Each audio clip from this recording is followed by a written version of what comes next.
नमस्कार। राजस्थान की तमाम फटाफट खबरों में आपका स्वागत है। राजस्थान की खबरों के लिए आपसे निवेदन की यदि आपने हमारे चैनल को सब्सक्राइब नहीं किया तो कृपया करके आपके अपने चैनल को सब्सक्राइब करना ना भूलें। आप सब्सक्राइब करते हैं तो हमें हिम्मत होती है सही और सच्ची खबरें आप तक पहुंचाने की। तो क्या है आज की बड़ी खबर? उदयपुर से यह है बड़ी खबर। 4 दिन पूर्व स्कूल में एक हादसे या चाकूबाजी से घायल स्कूली छात्र ने सोमवार दोपहर 3 बजे दम तोड़ दिया। 1 घंटे पहले ही बहनों ने एमबी अस्पताल में उसे राखी बांधी थी। शव को मोर्चरी में ले जाने लगे तो बदहवास मां चिल्लाते हुए मोर्चरी की ओर दौड़ी, मेरे बेटे को मार डाला। छात्र की मौत की खबर फैलते ही शहर के लगभग सभी प्रमुख बाजार बंद हो गए, सड़कों पर सन्नाटा हो गया। एहतियात बरतते हुए प्रशासन ने अस्पताल को छावनी में बदल दिया। सभी गेट बंद करा दिए गए। 4 बजे मौत की पुष्टि की गई। तभी इमरजेंसी के बाहर भीड़ प्रशासन के खिलाफ नारेबाजी करने लगी। लोग दीवार फांद कर अस्पताल के अंदर घुसते रहे। लोग 1 करोड़ मुआवजे और सरकारी नौकरी की मांग पर अड़ गए।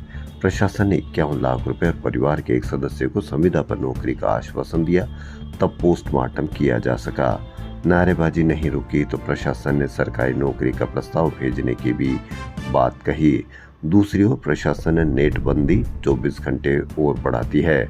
अब 20 अगस्त को रात 10 बजे तक इंटरनेट सेवाएं बंद रहेगी। वहीं मृत छात्र का आज सुबह 7:30 बजे अंतिम संस्कार किया गया होगा। उधर प्रशासन को अब भी डर है कि नाराज लोग भड़क सकते हैं। नियंत्रण के लिए पूरे शहर को छावनी में बना दिया गया है। इसके साथ ही प्रशासन ने आज स्कूल कॉलेज की भी छुट्टी कर दी है।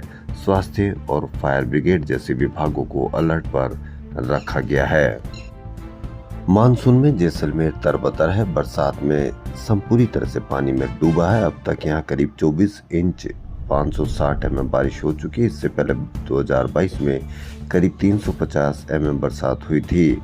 भारी बारिश के बाद धूड़सर स्थित थर्मल गैस प्लांट पानी में डूबा हुआ है। उत्पादन पूरी तरह से ठप है। यानी जैसलमेर अब तक रिकॉर्ड 24 इंच बारिश थर्मल सोलर प्लांट डूब चुके हैं। लेकिन राजस्थान के 37 जिलों में सामान्य से ज्यादा बारिश देकर मानसून ने आधा सफर पूरा कर लिया। राज्य में औसत है 50% और राजधानी में 67% ज्यादा बारिश हो चुकी है। लेकिन राजधानी सहित 3 जिलों के 1 करोड़ लोगों की प्यास बुझाने वाले बिसलपुर बांध का पेट खाली ही है। बांध को भरने वाले 5 जिलों में से 3 में सामान्य बारिश होने से बांध की कुल क्षमता का 62% ही भर पाया है। बांध को छलकने के लिए 464.16 MQM पानी की आवक जरूरी है। वर्तमान में बांध कुल क्षमता का 315.50 RL मीटर के मुकाबले 313.31 RL मीटर तक भर चुका है। इस सीजन में कुल 3.14 RL मीटर की आवक हुई। कैचमेंट एरिया के जिलों में उम्मीद से कम बारिश के चलते आवक कम हुई। अगर आवक नहीं बढ़ी तो राजधानी के पृथ्वीराज नगर एरिया के 95 कॉलोनियों के 60,000 घरों को बिसलपुर पेयजल के लिए इंतजार करना पड़ सकता है। शिक्षा विभाग में इन दिनों कुछ गड़बड़ चल रहा है। अधिकारी या तो विभाग को संभाल नहीं पा रहे या उन्हें विभाग समझ में नहीं आ रहा है। अधिकारियों की लापरवाही के चलते शिक्षा विभाग आदेशों के ऐसे चक्रव्यूह में फंसा हुआ है। पहले वे आदेश निकालते हैं, फिर या तो आदेश को वापस ले लिया जाता है या फिर उसमें शिथिलता दे दी जाती है। विभाग के इस तरह की गफलत भरे आदेशों से संस्था प्रधान और शिक्षक परेशान रहते हैं। पिछले दिनों विभाग ने अतिरिक्त विषय के डिग्रीधारियों को कोर्ट के निर्णय के अधीन नियुक्ति देने का आदेश 10 दिन में ही वापस ले लिया। ऐसे कई आदेश हैं जो वापस ले लिए गए। कोलकाता का कांड अभी तक थमा नहीं था। इसी बीच राजस्थान के मेडिकल कॉलेज और अस्पतालों में महिला स्टाफ सुरक्षित नहीं है। इसी क्रम में SMS मेडिकल कॉलेज की एक महिला रेजिडेंट ने साथी पुरुष रेजिडेंट पर गंभीर आरोप लगाते हुए कहा कि मेरे साथ रेप और हत्या कुछ भी हो सकता है। रेजिडेंट ने ग्रुप पर मैसेज किया कि बायोकेमिस्ट्री विभाग का एक रेजिडेंट उसे परेशान कर रहा और मेरे साथ रेप और हत्या कुछ भी हो सकता है। मैं नहीं चाहती कि अगली निर्भया बनूं। ये मेरे मेडिकल जीवन में सबसे बुरा अनुभव रहा। इसकी शिकायत प्रिंसिपल को मेल पर भी की गई है। मामले में मेडिकल कॉलेज ने जांच कमेटी गठित कर दी है। हेरिटेज नगर निगम ने शनिवार रविवार को शहर में फिर नाइट बाजार शुरू करने की कवायद शुरू की है। पर्यटकों को राजस्थान की कला और संस्कृति से रूबरू कराने के लिए हेरिटेज निगम यह नाइट बाजार शुरू करने जा रहा है। Rajasthan civil services appeal tribunal रेट ने संविदा पर महिला डॉक्टरों को मैटरनिटी लीव देने के आदेश दिए। न्यायिक सदस्य अनंत भंडारी और सदस्य शुचि शर्मा ने डॉक्टर अक्षिता की याचिका पर ये आदेश दिए। यानी संविदा कर्मी को भी अब 180 दिन मैटरनिटी लीव का हक है, यह रेट ने कहा है। रेट ने विभाग के प्रमुख शासन सचिव, निदेशक और सीएमएचओ सीकर को लीव स्वीकृत कर कार्य ग्रहण करवाने की अनुमति देने के आदेश दिए हैं। गलताकुंड से बैनाड कावड़ ले जा रहे एक व्यक्ति को सीकर रोड पर अम्बाबाड़ी के नजदीक यानी जयपुर में सोमवार तड़के एलपीजी के सिलेंडरों से भरे ट्रक ने टक्कर मार दी। हादसे की सूचना पर दुर्घटना थाना पश्चिम पुलिस मौके पर पहुंची और इससे ट्रक ने टक्कर मारी और उससे उसकी मौत हो गई। त्योहारों के सीजन में मिठाई के साथ डिब्बे तोलने और माप तोल में गड़बड़ी रोकने को लेकर खाद्य एवं उपभोक्ता विभाग ने कंज्यूमर केयर अभियान शुरू किया। यह अभियान आगामी 27 अगस्त तक चलेगा। मंत्री सुमित गोदारा ने बताया कि राज्य में कंज्यूमर केयर अभियान को उपभोक्ता मामले विभाग और खाद्य विभाग की संयुक्त टीम द्वारा चलाया जा रहा है। राजस्थान में चलाए जा रहे अभियान की विशेषता है कि शिकायतों की जाँच एवं प्रवर्तन कार्रवाई के कंज्यूमर सेटिस्फेक्शन और केयर पर भी फोकस होगा। साथ ही शिकायत का निराकरण को 3 घंटे में पूरे किया जा रहा है। प्रमुख शासन सचिव भास्कर सावंत ने बताया कि राज्य उपभोक्ता हेल्पलाइन 1800-180-3060 पर भी प्रातः 9 से रात 9 बजे तक काम करेगी। प्रदेश भर की जिलों में यह अभियान डीएसओ और लीगल मेट्रोलॉजी ऑफिसर मिलकर चला रहे हैं। सावंत ने बताया कि उपभोक्ता के मूल अधिकारों में उसको वस्तु की गुणवत्ता, मात्रा, शुद्धता और मूल्य से सूचित किए जाने का अधिकार है। उपभोक्ता अपने किसी भी प्रकार के अधिकारों के हनन के मद्देनजर उपभोक्ता हेल्पलाइन में शिकायत कर सकता है। उन्होंने बताया कि उपभोक्ता हेल्पलाइन को अधिनियम के प्रावधानों के अनुसार कारगर और प्रभावी बनाने के निर्देश दिए हैं। अब उपभोक्ता हेल्पलाइन नोटिस के साथ परिवाद भी दायर करेगी। महिलाओं में ब्रेस्ट कैंसर के बाद दूसरा सबसे बड़ा कैंसर सर्विक्स कैंसर है, लेकिन सर्विक्स कैंसर के प्रति अवेयरनेस नहीं होने से यह तेजी से बढ़ रहा है और एक बार होने के बाद इसका इलाज काफी मुश्किल होता है। सिर्फ यह एक ऐसा कैंसर है जिसके होने के कारणों का पता है और केवल वैक्सीन लगवाने से इस कैंसर से दूर रहा जा सकता है।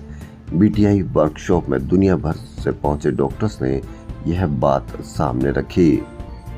नारी शक्ति को आत्मनिर्भर बनाने के लिए नवाचार करते हुए हेरिटेज नगर निगम स्वयं सहायता समूह के बनाए विभिन्न उत्पादों की बिक्री के लिए मुख्यालय के बाहर निःशुल्क प्लेटफॉर्म उपलब्ध करा रहा है। इनकी मदद से महिलाएं कैनोपी में हाथ से बनी विभिन्न वस्तुओं का बेच रही है। यह नवाचार राष्ट्रीय शहरी आजीविका मिशन के तहत किया जा रहा है। हर महीने अलग अलग समूह लगाएंगे स्टॉल।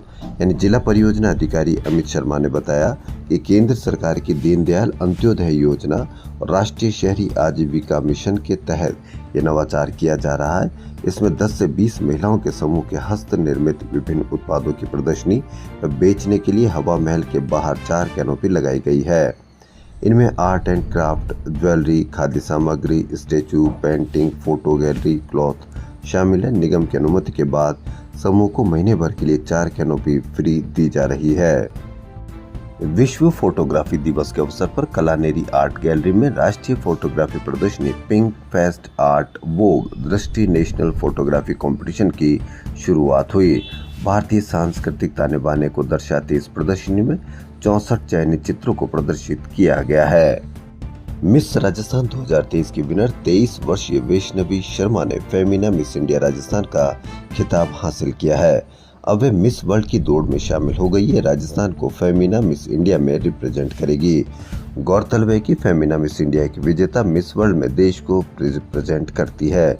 इनके मेंटर योगेश मिश्रा व निमिष मिश्रा ने बताया कि वैष्णवी शर्मा मॉडल और टेरो कार्ड रीडर के रूप में भी कार्य कर रही है। मालवीय नगर स्थित ज्ञान विहार स्कूल में जिम्नास्टिक एकेडमी की शुरुआत की गई है। मुख्य अतिथि रीजनल कोचिंग सेंटर की प्रभारी मीना शर्मा और डायरेक्टर कनिष्क शर्मा तथा प्रिंसिपल डॉक्टर ऋत्विज गौड़ और कोच गोपाल शर्मा उपस्थित रहे। नेता प्रतिपक्ष टीकाराम जूली पैंथर के हमले में घायल हुए ग्रामीणों से मिलने सोमवार को अलवर के राजीव गांधी सामान्य चिकित्सालय पहुंचे।